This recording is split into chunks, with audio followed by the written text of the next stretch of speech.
Instagram समाज माध्यमावर एका युवकानं महापुरुषाबद्दल चुकीची पोस्ट केल्यानं जिंतूर पोलिसात गुन्हा दाखल झाला असून त्या युवकाला जिंतूर पोलिसांनी ताब्यात घेतलंय। परभणी जिल्ह्यातील सेलू तालुक्यातील रहिवासी असलेल्या एका युवकानं जिंतूर बस स्थानकावर लावण्यात आलेल्या हजरत टिपू सुलतान या महापुरुषाच्या फोटोबद्दल इंस्टाग्रामवर चुकीची पोस्ट केली। जिंतूर येथील बस स्थानकावर हजरत टिपू सुलतान यांची फोटो 5 वर्षांपूर्वीच शासनाची परवानगी घेऊन लावण्यात आला आहे। एका मुलानं हजरत टिपू सुलतान यांच्याबद्दल चुकीचे शब्द वापरून ते फोटो काढून टाकण्याची पोस्ट इन्स्टावर टाकली होती। त्या मुलानं टाकलेली पोस्ट मोहसिन खान जाबेर मुल्ला यांनी पाहिली। त्या पोस्टमध्ये चुकीचे शब्द वापरण्यात आल्यामुळे पोलीस ठाणे गाठून या मुलावर गुन्हा दाखल करण्याची मागणी जिंतूर पोलीस ठाण्यात करण्यात आली।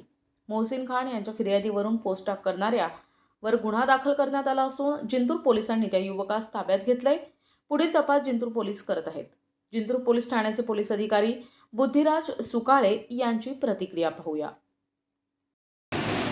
आज दुपारी जिंतूर पोलीस स्टेशनला हजरत टिपू सुलतान यांच्याबद्दल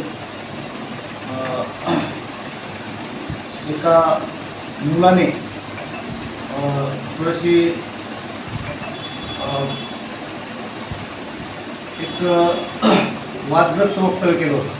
तर त्या वादग्रस्त वक्तव्याच्या अनुषंगाने आम्ही तात्काळ दखल घेऊन त्याच्यामध्ये दखलपात्र गुन्हा दाखल केलेला आहे आणि गुन्हा दाखल झाल्यानंतर 1 ते 1.5 तासात आरोपीला आम्ही अटक केलेला आहे आणि पुढील आमची कायदेशीर कारवाई आम्ही करीत आहोत। तरी सोशल मीडियावर कोणीही कोणत्याही महापुरुषाबद्दल किंवा देवदेवताबद्दल आक्षेपार्ह लिखाण टाकू नये, मजकूर टाकू नये, फॉरवर्ड करू नये, लाईक करू नये।